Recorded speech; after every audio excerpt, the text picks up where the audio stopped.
అందరికీ నమస్కారం. Welcome back to our channel. Telangana రాష్ట్రంలో పంట పెట్టుబడి సాయం నిధులకే సంబంధించి రైతు బంధు, రైతు భరోసా ఇప్పటివరకు ఏ జిల్లాలలో ఎంతవరకు ప్రభుత్వం జమ చేసింది, జమ కాని వారికి నిధులు అనేవి ఎప్పుడు జమ కాబోతున్నాయి, అలాగే అసలు 10-15 ఎకరాల పట్టా కలిగిన వాళ్ళకి భరోసా నిధులు వస్తాయా రావా అనే అంశానికి సంబంధించిన సమాచారం కూడా స్పష్టంగా, వివరంగా, క్లుప్తంగా మనం తెలుసుకునే ప్రయత్నం చేద్దాం.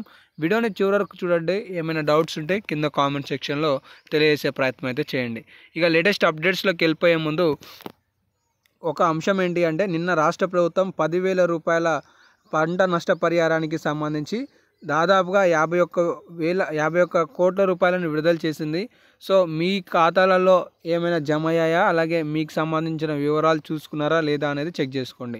ఎవరైనా పంట నష్టపరిహారానికి సంబంధించి కనుక డీటెయిల్స్ ఇచ్చి ఉంటే మాత్రం తక్షణమే లిస్టులు అనేవి విడుదల కావడం జరిగింది. చూసుకునే ప్రయత్నం చేయండి. ఇక రైతు భరోసా విషయానికి వస్తే, రైతు భరోసాపై లేటెస్ట్ అప్డేటు. మరోసారి అకౌంట్లో దాదాపుగా 12,000 రూపాయలు జమ అవుతున్నట్లుగా సమాచారాన్ని చూసుకోవచ్చు. ఇది మనకి వేటు న్యూస్ కాకుండా న్యూస్ తెలంగాణ అనే వెబ్సైట్ నుండి సమాచారాన్ని స్వీకరించడం జరిగింది. ఇది వరకే వేటు న్యూస్లో కూడా ఒక అప్డేట్ అయితే ఇచ్చారు రైతు భరోసాకి సంబంధించి.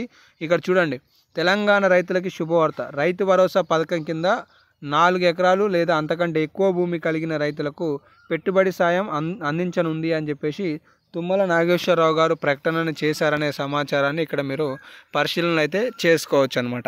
అయితే తుమ్మల నాగేశ్వరరావు గారే కాదు, తాజాగా సీఎం రేవంత్ రెడ్డి గారు కూడా ఈ రైతు భరోసా పథకానికి సంబంధించి ఆర్థిక శాఖకు కొన్ని ఆదేశాలు అయితే ఇవ్వడం జరిగింది.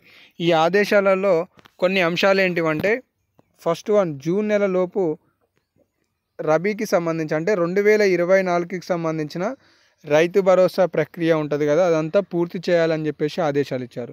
రెండోది ఏంటిదంటే, జూలై నెలలో ఖరీఫ్కి సంబంధించి అంటే వానాకాలం పంటల సాగుకు సంబంధించిన రైతు భరోసా పథకాన్ని ప్రారంభించాలి అని చెప్పేసి కూడా సూచనలు చేసినట్లుగా తెలుస్తుంది. అయితే ఇందులో భాగంగా ఇప్పటివరకు తెలంగాణ రాష్ట్రంలో ఎన్ని ఎకరాలకి పంట పెట్టుబడి సాయం అందించారంటే 3.5 ఎకరాల లోపు వాళ్ళకి మాత్రమే అందించినట్లుగా సమాచారాలు తెలుస్తున్నాయి. అవి కూడా 5,057 కోట్ల రూపాయలు ఇచ్చినట్లుగా అప్డేట్ ఉంది. ఇక్కడ దాదాపుగా 57 లక్షల మంది రైతులకి అందజేసినట్లుగా సమాచారం తెలుస్తుంది.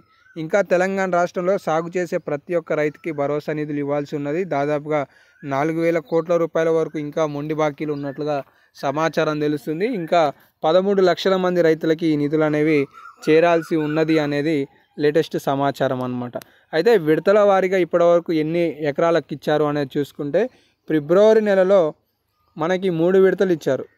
1 ఎకరం వాళ్ళకి, 2 ఎకరాల వాళ్ళకి, 3 ఎకరాల వాళ్ళకి. మళ్ళీ మార్చి నెలలో 3 నుండి 4 మధ్యలో ఉన్న వాళ్ళకి ఇచ్చినట్లుగా సమాచారాలు అయితే తెలుస్తున్నాయి.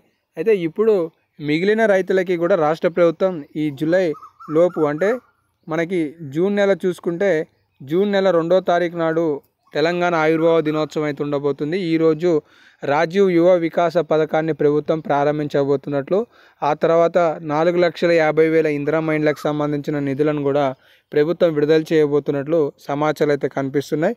మొత్తానికి రైతు భరోసాకి సంబంధించి ప్రభుత్వం చిత్తశుద్ధితో ఉన్నది అనేది అయితే అర్థమవుతుంది.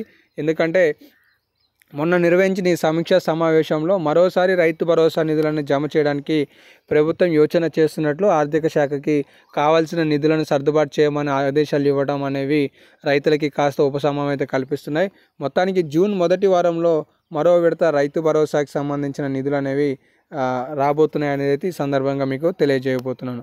ఇవైతే కొన్ని అప్డేట్స్ ఉన్నాయి. ఇంకేమైనా లేటెస్ట్ అప్డేట్స్ ఉంటే తదుపరి వీడియోలలో సమాచారం అందించే ప్రయత్నం చేస్తాను. ధన్యవాదాలు.